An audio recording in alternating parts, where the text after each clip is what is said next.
প্রিয় ছাত্রছাত্রীরা, আশা করি ভালো আছো। গতদিনে আমরা কনভলিউশন পড়েছিলাম।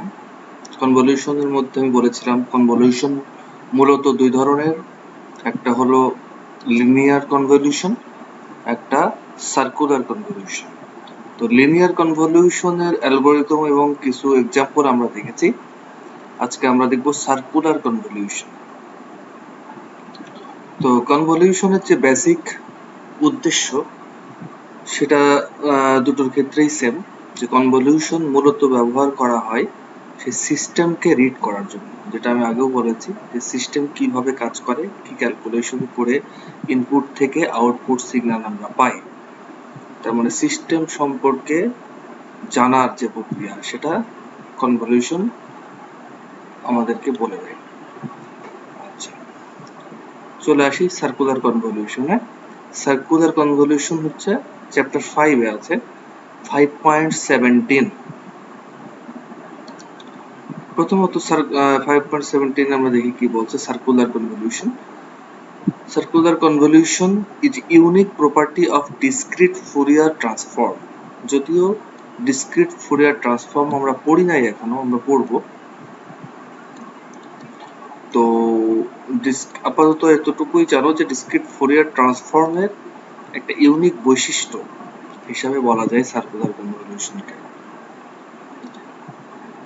ট্রান্সফর্ম সম্পর্কে তোমরা হয়তোবা একটু জানো যে যে সমস্ত সিগন্যালগুলোর কম্পোজিট সিগন্যালের Fourier series transformation, Fourier series representation করা যায় না, সেগুলোকে আমরা ফুরিয়ার ট্রান্সফর্ম রিপ্রেজেন্টেশন হিসাবে দেখাই।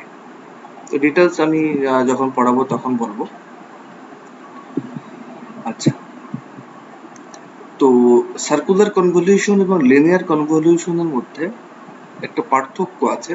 পার্থক্যটা হলো এরকম, লিনিয়ার কনভলিউশনে আমরা দেখেছি যে যদি ইনপুট সিগন্যালের নাম্বার অফ স্যাম্পলস যদি n1 হয় এবং ইম্পালস রেসপন্সের নাম্বার অফ স্যাম্পলস যদি n2 হয়, তাহলে আউটপুট যে সিকোয়েন্স আমরা পাবো বা আউটপুট যে সিগন্যালটা পাবো তার সিকোয়েন্স সংখ্যা হবে বা স্যাম্পল সংখ্যা হবে n1 প্লাস n2 মাইনাস 1, এই ফর্মুলা অনুযায়ী। এটা আমরা অলরেডি দেখে আসছি।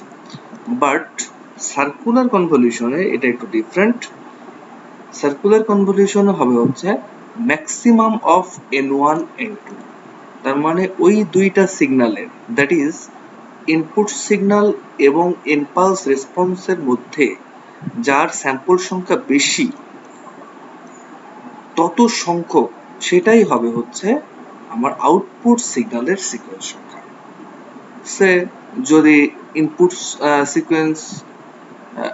ইনপুট সিকোয়েন্সে যদি স্যাম্পল সংখ্যা 5টা হয়, ইম্পালসে যদি স্যাম্পল সংখ্যা 4টা হয়, তাহলে অবশ্যই আউটপুট যে সিগন্যালটা আমরা পাবো তার সিকোয়েন্স হবে হচ্ছে 5টা, কারণ ম্যাক্সিমাম হচ্ছে 5। এখন সার্কুলার কনভলিউশন বের করার জন্য 3টি প্রচলিত মেথড আছে, 3টি মেথড। সেই মেথডগুলোর নাম হচ্ছে, প্রথমটা হলো সার্কুলার মেথড, দ্বিতীয়টা ম্যাট্রিক্স মেথড এবং তৃতীয়টা ডিএফটি আইডিএফটি মেথড। এর মধ্যে প্রথম দুইটা মেথড আমরা দেখব, that is circular method and matrix method. তো প্রথমেই আসি circular method and matrix method. এই সবগুলোই কিন্তু সার্কুলার কনভলিউশন বের করার মেথড। তাহলে প্রথমে আসি যে সার্কুলার কনভলিউশন বের করার সার্কেল মেথড। সার্কেল মেথডের অ্যালগরিদমটা আমরা আগে দেখব, তারপরে আমরা ম্যাথে চলে যাব। তো প্রথমে যে কাজটা করতে হবে আমাদেরকে সার্কেল মেথডের ক্যালকুলেশনের জন্য, সেটা হলো যে দুইটা সিকোয়েন্স আমাদেরকে দেওয়া থাকবে, ইনপুট সিকোয়েন্স এবং ইম্পালস। তো তাদের সিকোয়েন্স সংখ্যা বা স্যাম্পল সংখ্যা যদি সেম না হয়, ধরো একটা 5টা বা আরেকটা 4টা, সেক্ষেত্রে সমান করে আমাদেরকে নিতে হবে। কিভাবে সমান করে নিব? যেটার স্যাম্পল সংখ্যা কম সেটার সাথে প্রয়োজনীয় সংখ্যক জিরো আমি অ্যাপেন্ড করে নেব বা যোগ করে নেব শেষে, অ্যাট দ্য এন্ড, যেন দুটো লেন্থ সেম হয়। তার মানে যদি একটাতে 5টা স্যাম্পল থাকে আর একটাতে 4টা স্যাম্পল থাকে, তাহলে 4টা স্যাম্পলের সাথে আরো একটা জিরো, তার মানে জিরো শেষে যোগ করে 5টা স্যাম্পল আমি বানিয়ে নেব। এটা হচ্ছে প্রথম কাজ। তো সার্কেল মেথডের রিপ্রেজেন্টেশন কোনো বইয়ে এভাবে আছে, কোনো বইয়ে এভাবে আছে, তো যে কোনোটাই আমরা ব্যবহার করতে পারি। এটা বোঝা যাচ্ছে যে x1 এবং x2 দুইটা সিগন্যালের মধ্যে সার্কেল মেথডে সার্কুলার কনভলিউশন বের করা হয়েছে। আচ্ছা, পরে চলে আসি প্রথম যে স্টেপ। তো প্রথম স্টেপে যাওয়ার আগে ওই কাজটা আমরা করে নিব, যে দুইটা সিগন্যালের স্যাম্পল সংখ্যা সমান করে নিব। তারপরে স্টেপ ওয়ান বলছি যে দুটো সিগন্যালকে আমি একটাকে নাম দিচ্ছি x1, একটাকে নাম দিচ্ছি x2। তাহলে এখন দুইটারই স্যাম্পল সংখ্যা সেম, এবং স্যাম্পল সংখ্যাকে আমি ধরে নিই যে n সংখ্যক স্যাম্পল আছে। প্রথম যে কাজটা করতে হবে সেটা হচ্ছে প্রথম যে সিগন্যালটা that is x1, আমরা জেনারেলি ইনপুট সিকোয়েন্সকে x1 ধরবো আর ইম্পালস রেসপন্সকে x2 ধরবো। যখন আমরা ম্যাথ করব তখন এই রুলটা আমরা ফলো করব। এখন প্রথম কাজ হলো যে x1n, that is input signal. এই x1n কে আমরা একটা সার্কেল ড্র করব। সে সার্কেলের কাউন্টার ক্লকওয়াইজ ডিরেকশনে সিকোয়েন্সগুলা বা স্যাম্পলগুলা বসিয়ে দেব। যেমন এরকম দেখো, এটা একটা বাইরের সার্কেলটা দেখো, বাইরের সার্কেলটা x1 এর স্যাম্পলগুলা আমি এন্টি ক্লকওয়াইজ মানে কি এইভাবে বসিয়ে দিলাম। কিভাবে বসিয়ে দিলাম? প্রথমে x1 0 প্রথম স্যাম্পল, তারপরে দেখো এন্টি ক্লকওয়াইজ এক স্টেপ গিয়ে x1 1, তারপরে x1 2, তারপরে x1 3, x1 4 এভাবে। তাহলে প্রথম স্টেপে আমি এন্টি ক্লকওয়াইজ x1 সিগন্যালের স্যাম্পলগুলো বসিয়ে দিলাম একটা সার্কেলে। স্টেপ 2 বলছে যে আরেকটা সার্কেল আঁকাবো, যেটাকে আমি বলছি ইনার সার্কেল, বা সেই সার্কেলটা হবে হচ্ছে স্মলার রেডিয়াস। আগেরটা ছিল বিগার রেডিয়াস, সেটাকে আমরা বলছি আউটার সার্কেল। আর এখানে আরেকটা সার্কেল আঁকাবো যেটা ছোট, যার ব্যাসার্ধ ছোট বা ব্যাস ছোট, এটাকে আমরা বলছি ইনার সার্কেল। তো ইনার সার্কেলে আমি x2 সিগন্যালের যে স্যাম্পলগুলো সেগুলো সিকোয়েন্সিয়ালি বসিয়ে দেব। তবে এই ক্ষেত্রে ক্লকওয়াইজ ডিরেকশন আমরা ফলো করব। আগেরটাতে আমি ফলো করেছিলাম এন্টি ক্লকওয়াইজ, আর ইনার যে সার্কেল সেক্ষেত্রে বসানোর জন্য আমরা ক্লকওয়াইজ ডিরেকশন ফলো করব। দেখো, এবং আরেকটা জিনিস মনে রাখতে হবে যে প্রথম যে স্যাম্পলটা ফার্স্ট ভ্যালু দুটো একই পজিশনে থাকতে হবে।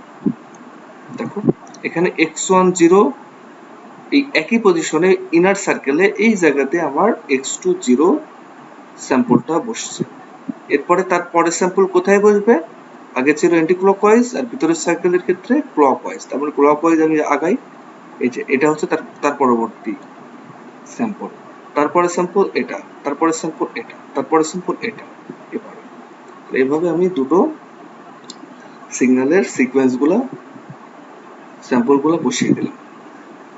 এবার স্টেপ 3 যেটা বলছে যে প্রত্যেকটা পজিশন বাই পজিশন মাল্টিপ্লাই করে আমাদেরকে যোগ করতে হবে। দ্যাট ইজ দেখো পজিশন বাই পজিশন, তার মানে x1 0 এর সাথে x2 0 গুণ করব। ঠিক তেমনি x1 1 এর সাথে এই পজিশনে কে আছে? x1 1 এর সাথে এই পজিশনে আছে x2 4, এই দুটো গুণ করব। এই পজিশনে x1 2 এর সাথে x2 3 গুণ করব। x1 3 এর সাথে আমরা x2 2 গুণ করব। ঠিক তেমনি x1 1 এর সাথে x1 4 এর সাথে আমরা x2 1 গুণ করব। তারপরে গুণ শেষে আমি কি করব? সবগুলোকে যোগ করে দেব। আচ্ছা, স্টেপ 4 বলছে যে ইনার যে সার্কেলটা আছে সেটাকে এন্টি ক্লক, এখানে বইয়ে ভুল আছে, ক্লকওয়াইজ, আচ্ছা না ঠিকই ছিল, কাউন্টার ক্লকওয়াইজ ছিল, কাউন্টার ক্লকওয়াইজও যা এন্টি ক্লকওয়াইজও সেম। তো ইনার যে সার্কেলটা আছে সেটাকে আমরা কাউন্টার ক্লকওয়াইজ ঘুরিয়ে দেবো এক স্টেপ। ঘোরানোর পরে দেখো তাহলে কি হবে, তাহলে পজিশনটা কিন্তু চেঞ্জ হয়ে যাবে। x2 0 এখানে ছিল, তার মানে কোথায় চলে যাবে, x2 0 তার পরবর্তী স্টেপে এখানে, x2 4 কোথায় চলে যাবে, তার পরের স্টেপে, x2 3 চলে যাবে পরের স্টেপে, x2 2 চলে যাবে এই স্টেপে, আর x2 0 যেখানে ছিল সেখানে চলে আসবে x2 1। এখন পজিশন চেঞ্জ হওয়ার পরে আমি আবার স্টেপ 3 তে যে কাজ করেছিলাম সেম কাজ আবার করব। তার মানে প্রত্যেকটা পজিশন বাই পজিশন গুণ করে তাদেরকে যোগ করব। এভাবে আমি বারবার স্টেপ 4 এ আগাবো। তার মানে একটা স্টেপ রোটেট করলাম, মাল্টিপ্লাই করে গুণ করে ফেললাম, এভাবে তারপরে কি করব, আবার রোটেট করব। এভাবে রোটেট কতবার করব, যতক্ষণ না পর্যন্ত ইনার সার্কেলটা একটা সাইকেল কমপ্লিট করবে। পুরো একটা সাইকেল কমপ্লিট করার অর্থ কি, x2 0 ইনিশিয়ালি এই পজিশনে ছিল, একবার রোটেট করলে x2 0 এখানে চলে যাবে, আরেকবার রোটেট করলে এখানে চলে যাবে, আরেকবার রোটেট করলে এখানে চলে যাবে, আরেকবার রোটেট করলে এখানে চলে যাবে, আবার যখন পূর্বের অবস্থানে ফিরে আসবে x2 0 সেখানে এসে আমি স্টপ করে দেব। এই হচ্ছে আমার মোটামুটি সার্কেল মেথডের অ্যালগরিদম। এখন আমরা একটা ম্যাথ দেখি। দেখো এখানে বলা আছে দুটো সিকোয়েন্স, তার মধ্যে একটা হচ্ছে আলটিমেটলি ইনপুট সিকোয়েন্স আর একটা হচ্ছে ইম্পালস রেসপন্স। তো এখানে x1 এবং x2 দিয়ে দুটো সিকোয়েন্স দেওয়া আছে, এই দুটাকে সার্কুলার কনভলিউশন বের করতে বলা হচ্ছে ইউজিং সার্কেল মেথড। তাহলে আমি প্রথমে কি করলাম, আমার যে অ্যালগরিদমটা আমি শিখেছি সে অনুযায়ী আমি প্রথমে একটা আউটার সার্কেল, বড় একটা রেডিয়াসের সার্কেলে x1 এর স্যাম্পলগুলো বসিয়ে দিলাম এন্টি ক্লকওয়াইজ। দেখো 1 3 5 7, তারপর এখানে বসাবো 1, তারপর এখানে 3, এখানে 5, এখানে 7। তারপরে একটা ইনার সার্কেল ড্র করব যেটা রেডিয়াস ছোট, সেখানে আমি এই স্যাম্পলগুলা ক্লকওয়াইজ বসিয়ে দেব যেন প্রথম স্যাম্পলটা একই পজিশনে থাকে, দ্যাট ইজ এখানে 1 এর একই পজিশনে এখানে হচ্ছে 2 বসবে, তারপর স্যাম্পলটা হবে ক্লকওয়াইজ 4, তারপরে 6, তারপরে 8 বসে। এখন আমি কি করব, স্টেপ 3 তে পজিশন বাই পজিশন মাল্টিপ্লাই করে গুণ করব। তাহলে গুণ করি, 1 এর সাথে কি গুণ হবে 2, 3 এর সাথে কি গুণ হবে 8, 5 এর সাথে কি গুণ হবে 6, 4 এর সাথে কি গুণ হবে 7। গুণ করে আমি যোগ করে দিলাম। যোগ করে দেওয়ার পরে যেই স্যাম্পলটা আমি, যে যোগফলটা আমি পেলাম সেটাকে বলছি আমি আউটপুট সিকোয়েন্সের প্রথম sample, that is y of j। তারপরে কি করি, তারপরে আমি ইনার সার্কেলটাকে এক ঘর এন্টি ক্লকওয়াইজ বা কাউন্টার ক্লকওয়াইজ রোটেট করি। তাহলে রোটেট করলে কি হবে, x2 0 ছিল, x1 0 পজিশনে, এখন চলে যাবে কোনটা, এক ঘর করে করে শিফট হবে, x2 0 চলে যাবে এই পজিশনে। দেখো x2 0 চলে গেল এই পজিশনে, তাহলে এই পজিশনে যে ছিল x2 3 সেটা চলে যাবে পরের পজিশনে, x2 3 চলে যাবে পরের পজিশনে, এভাবে বাকিগুলো। তাহলে x2 0 যে পজিশনে ছিল সে পজিশনে এর এই পাশে যে ছিল দ্যাট ইজ x2 1 সে চলে আসবে x2 0 পজিশনে। দেখো x2 0 পজিশনে x2 1 চলে আসছে। আবার কি করব, আবার পজিশন বাই পজিশন মাল্টিপ্লাই করে গুণ করব। 1 এর সাথে 4, 1 এর সাথে 4, 3 এর সাথে 2, 3 এর সাথে 2, 5 এর সাথে 8, 5 এর সাথে 8, আর 7 এর সাথে 6 গুণ করে আমরা পেলাম 92। এটা হচ্ছে দ্বিতীয় স্যাম্পল। এইভাবে বারবার রোটেট করব, করে করে গুণ করে করে গুণফল যোগ করে স্যাম্পল আউটপুট স্যাম্পল পাবো। দেখো দেখো এই স্টেপে এসে কি হচ্ছে, এই স্টেপে আমরা এই পজিশনে আসছি, এই পজিশনের জন্য আমি এই 60 ভ্যালুটা পেলাম। এখন এর পরের স্টেপ যদি আমি আবার অ্যান্টি ক্লকওয়াইজ রোটেট করি তাহলে কি হবে, দেখো x2 0 কিন্তু এই পজিশনে চলে আসবে, that is x2 0 initial position. তার মানে অলরেডি এই পজিশনে এসেই কিন্তু আমার সাইকেল শেষ। আবার যখন এটা এখানে চলে যাবে তখন কিন্তু আবার নতুন সাইকেল শুরু হবে। তখন এই পজিশনে এসে আমার সাইকেল শেষ। তাহলে আমি স্যাম্পল পেলাম দেখো কয়টা, একটা, দুইটা, তিনটা, চারটা। কয়টা পাওয়ার কথা ছিল? আমি বলেছিলাম ম্যাক্সিমাম অফ n1 এবং n2। তো এখানে n1 এবং n2 উভয়ই 4, তার মানে আমি 4টা স্যাম্পলই পাবো। এবং 4টা স্যাম্পল হচ্ছে 84, 92, 84 আর 60। দেখো এর পরের এক্সাম্পলটা sequence number of samples different আছে। এখানে x1 এ 5টা স্যাম্পল, বাট এখানে x2 এ কয়টা আছে? 3টা স্যাম্পল। তাহলে আমি কি করে নেব? দুইটা জিরো আমি লাস্টে অ্যাড করে নেব, অ্যাপেন্ড করে নেব। তাহলে x2n কেমন হবে? -2460, তার সাথে আরো দুটো জিরো। এরপরে ঠিক আগের মতোই, যে এটাকে আমি আউটার সার্কেলে রিপ্রেজেন্ট করব। দেখো কত ছিল? 1 2 -3 4 -5, 1 2 -3 4 -5। আর ভিতরেরটাতে আমি কোনটা রিপ্রেজেন্ট করব? x2 হচ্ছে -24600, -2 একই পজিশন থাকবে প্রথমটা, -24600। এভাবে ঠিক আগের মতোই আমি মাল্টিপ্লাই করে করে, যোগ করে করে আউটপুট সিকোয়েন্স বের করব। তাহলে এই মোটামুটি সার্কেল মেথড। এরপরে আমরা চলে আসি ম্যাট্রিক্স মেথড।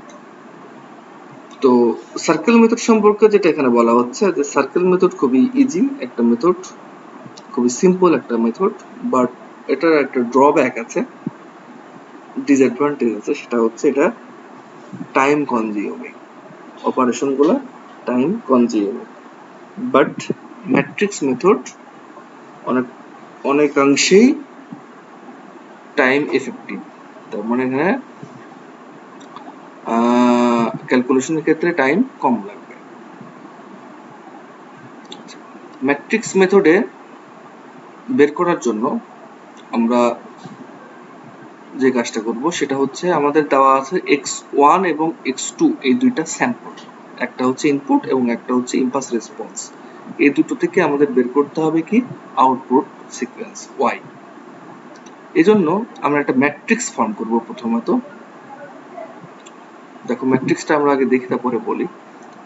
ম্যাট্রিক্সটা ফর্ম করব হচ্ছে এইভাবে। তার মানে দুইটা ম্যাট্রিক্সকে গুণ করলে আমার আউটপুট সিকোয়েন্সটা আমরা পাবো। তার মানে ইকুয়ালের ডান পাশে থাকবে আউটপুট সিকোয়েন্স, এটা আমরা পাবো আর কি ক্যালকুলেশন করার পরে। আর ক্যালকুলেশনের জন্য আমার ম্যাট্রিক্সটা এমন ভাবে ফর্ম করলাম, দেখো যে এখানে দুইটা ম্যাট্রিক্সকে আমরা গুণ করছি। তার মধ্যে ডানের যে ম্যাট্রিক্স সেটা হচ্ছে x1 এর যে স্যাম্পল, সেই স্যাম্পল গুলা দিয়ে আমি একটা ম্যাট্রিক্স ফর্ম করলাম। এটা জাস্ট একটা কলাম, সেই কলামে আমি সিকোয়েন্সিয়ালি x1 এর স্যাম্পল গুলো বসিয়ে দিয়েছি। যদি n সংখ্যক স্যাম্পল থাকে তাহলে আমার x1 0 থেকে x1 n-1 পর্যন্ত স্যাম্পল গুলো আমি বসিয়ে একটা ম্যাট্রিক্স ফর্ম করলাম। আর বাম পাশের যে ম্যাট্রিক্সটা, সেটা আমি x2 যে সিগন্যালটা আছে বা x2 এর যে সিকোয়েন্স গুলো আছে, সেই সিকোয়েন্স গুলো আমি দিয়ে বাম পাশে ম্যাট্রিক্সটা ফর্ম করলাম। কিভাবে? বাম পাশে ম্যাট্রিক্সটা হবে হচ্ছে একটা n/n ম্যাট্রিক্স। দ্যাট ইজ, আমার যদি n সংখ্যক স্যাম্পল থাকে তাহলে সেই ম্যাট্রিক্সের রো সংখ্যা হবেও n এবং কলাম সংখ্যা হবেও n। কিভাবে আমি তৈরি করেছি দেখো, এই ম্যাট্রিক্সের প্রথম যে কলাম, সেই কলামে আমি একেবারে প্রথম স্যাম্পল থেকে সিকোয়েন্সিয়ালি স্যাম্পল গুলা বসিয়ে দিয়েছি। তারপর x2 এর যে স্যাম্পল গুলা, তারপরে x2 এর প্রথম স্যাম্পল কি? x2 0, তারপরের স্যাম্পল x2 1, এভাবে x2 n-1। তারপরে x2 এর স্যাম্পল গুলা সিকোয়েন্সিয়ালি আমি প্রথম কলামে বসিয়ে দিলাম। এবার সেকেন্ড কলাম তৈরি করার জন্য আমি কি করলাম? এটাকে আমি এন্টি ক্লকওয়াইজ এক স্টেপ রোটেট করলাম। তার মানে এটাকে যখন এন্টি ক্লকওয়াইজ রোটেট করব, এটা চলে যাবে প্রথমে, লাস্টেরটা চলে যাবে প্রথমে। তার মানে এগুলো চলে যাবে নিচের দিকে, এক স্টেপ করে নিচের দিকে চলে যাবে। তার মানে x2 n-1 এখানে প্রথম স্যাম্পল, তারপরে আসবে হচ্ছে x2 0, তারপরে x2 1, এভাবে x2 n-2 হচ্ছে আমার লাস্ট স্যাম্পল। কারণ কি দেখো, যে x2 n-1 এটার ঠিক আগের স্টেপে কে ছিল? x2 n-1 এর ঠিক আগের স্টেপে ছিল x2 n-2 কিন্তু। তার মানে এখন এই স্যাম্পলটা চলে যাবে এই কলামের লাস্ট স্যাম্পল। ঠিক তেমনি থার্ড কলাম আমি যখন তৈরি করব তখন আরেক স্টেপ এন্টি ক্লকওয়াইজ রোটেট করব।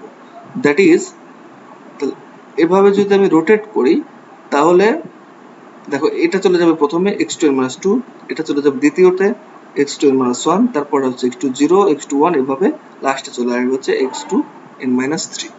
এভাবে আমি বাকি কলামগুলো তৈরি করব। দেখো লাস্ট কলামে কি হবে, লাস্ট কলামে দেখো x2 1 থেকে শুরু হয়েছে, লাস্টে থাকছে কি x2 0।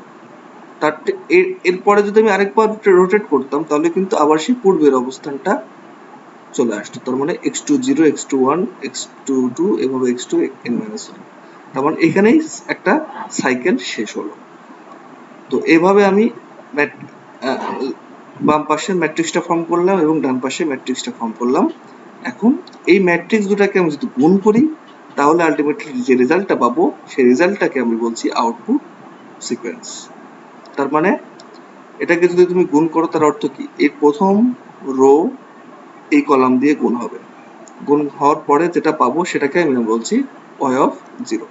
ঠিক তেমনি দ্বিতীয় রো এটার সাথে গুণ করলে যেটা পাবো সেটাকে আমরা বলছি y অফ 1। এভাবে একটা এক্সাম্পল আমরা দেখি। এই ক্ষেত্রেও একই, যে যদি দুটো সিগন্যালের স্যাম্পল সংখ্যা যদি সেম না হয় তাহলে অবশ্যই লাস্টে 0 বসিয়ে আমি সেম আগে করে নিতে হবে। এটা দুটোর ক্ষেত্রেই কমন। এখন দেখো এখানে দুইটা সিগন্যাল আছে, একটা হচ্ছে 1 3 5 7 x1 এবং 2 4 6 8 এটা হচ্ছে x2। সেম এক্সাম্পল কিন্তু আমরা অলরেডি সার্কেল মেথডে করে আসছি। দেখো এই যে 1 3 5 7 2 4 6 8, এটার যে রেজাল্ট পেয়েছিলাম এই মেথডেও একই রেজাল্ট পাওয়ার কথা। রেজাল্ট কত পেয়েছিলাম, 84 92 84 60। দেখো এই মেথডেও 84 92 84 60 আমরা পেয়েছি। আচ্ছা দেখি কিভাবে পেলাম। তো আমার অ্যালগরিদম অনুযায়ী কি করতে হবে, প্রথমে আমার দুটো ম্যাট্রিক্স ফর্ম করতে হবে। তার মধ্যে বামেরটা তৈরি করব হচ্ছে x2 দিয়ে আর ডানেরটা তৈরি করব হচ্ছে x1 দিয়ে। তো ডানেরটা সিম্পল আগে করে নিই। ডানেরটা কি হবে, x1 এর জাস্ট স্যাম্পলগুলো সিকোয়েন্সিয়ালি আমি বসিয়ে দেব 1 3 5 7 একটা কলামে। আর বামেরটা তৈরি করার জন্য প্রথম কলামে আমি x2 এর স্যাম্পলগুলো সিকোয়েন্সিয়ালি বসাবো, দ্যাট ইজ 2 4 6 8। তারপরে কি করব, তার ঠিক পরের কলামটা হবে হচ্ছে এন্টি ক্লকওয়াইজ এক ঘর রোটেট করব, দ্যাট ইজ 8 চলে যাবে এখানে, তারপরে 2 নিচে চলে আসবে, 8 2, তারপরে 4, তারপরে 6। তারপরটা আরেক ঘর এন্টি ক্লকওয়াইজ রোটেট করবে, দ্যাট ইজ এই 6 আবার এখানে চলে যাবে, 6 8 2 4। তারপরটা আরেক ঘর এন্টি ক্লকওয়াইজ রোটেট করবে, তার মানে হচ্ছে 4 6 8 2। এটাকে যদি আমি আবার রোটেট করি তাহলে কিন্তু আবার এই সিকোয়েন্সটাই আমি পেয়ে যাবো 2 4 6 8। তার মানে এখানে এসে শেষ। এখন আমার কাজ কি, এই দুইটা ম্যাট্রিক্সকে মাল্টিপ্লাই করা। তাহলে মাল্টিপ্লাই করার অর্থ কি, যে প্রত্যেকটা রো এর এই কলাম দিয়ে গুণ হবে। তার মানে এই রোটা এই কলামের সাথে গুণ হবে, দ্যাট ইজ 2 এর সাথে 1 গুণ হবে যোগ, 8 এর সাথে 3 গুণ হবে যোগ, 6 এর সাথে 5 গুণ হবে যোগ, 4 এর সাথে 7 গুণ হবে। তাহলে এই গুণ করে যোগ করে যে ভ্যালুটা পেলাম সেটা কত, 84। ঠিক তেমনি এই সেকেন্ড ভ্যালুটা কিভাবে পেয়েছি, এই দ্বিতীয় যে রো সেটা এই কলাম দিয়ে আবার গুণ হয়েছে, 4 এর সাথে 1, 2 এর সাথে 3, 8 এর সাথে 5, 6 এর সাথে 7, এটা গুণ হয়ে আমি 92 পেয়েছি। ঠিক তেমনি বাকিগুলোও এভাবে আমরা করে ফেলব। তাহলে ফাইনালি আউটপুট সিকোয়েন্স পেলাম হচ্ছে 84 92 84 60। এই ক্ষেত্রে অরিজিনের বিষয়টা, অরিজিন এখানে দেওয়া নাই কারণ এখানে কোনো অ্যারো দেওয়া নাই। যদি অরিজিন দেওয়া থাকতো, অরিজিনটা আমার মূল অ্যালগরিদমে আমি হিসাব থেকে বিরত রাখবো। প্রথমত আগে স্যাম্পলগুলো আমি তৈরি করে নিব, তারপরে অরিজিন হিসাব করে অরিজিনটা আউটপুট সিকোয়েন্সে বসিয়ে দেব। অরিজিনের কথা আমি বলেছিলাম যে যদি ইনপুট সিকোয়েন্সের পজিশন যোগ ইম্পালসের পজিশন, এর আগে ক্লাসে যেটা আমি দেখেছিলাম ঠিক তেমনি এখানেও তাই। যদি এটা অরিজিন হতো এবং এটা অরিজিন হতো, তার মানে এটা এক ঘর রোটেট হয়েছে, তারপর -1 থেকে পজিশন থেকে স্যাম্পল পেয়েছি, আবার এখানেও -1 পজিশন থেকে স্যাম্পল পেয়েছি। তার মানে আউটপুট সিকোয়েন্সে -1 যোগ -1, তার মানে -2 পজিশন থেকে আমি স্যাম্পল পেতাম। তার মানে আউটপুট সিকোয়েন্সে তখন অরিজিন হতো হচ্ছে 3 নম্বর স্যাম্পলটা। ওটা সেম, ওটা আগে যেভাবে আমি দেখেছি একই রকম। তাহলে এই মোটামুটি আমরা পড়লাম সার্কুলার কনভলিউশন বের করার দুইটা মেথড। আজকে এ পর্যন্তই, ধন্যবাদ।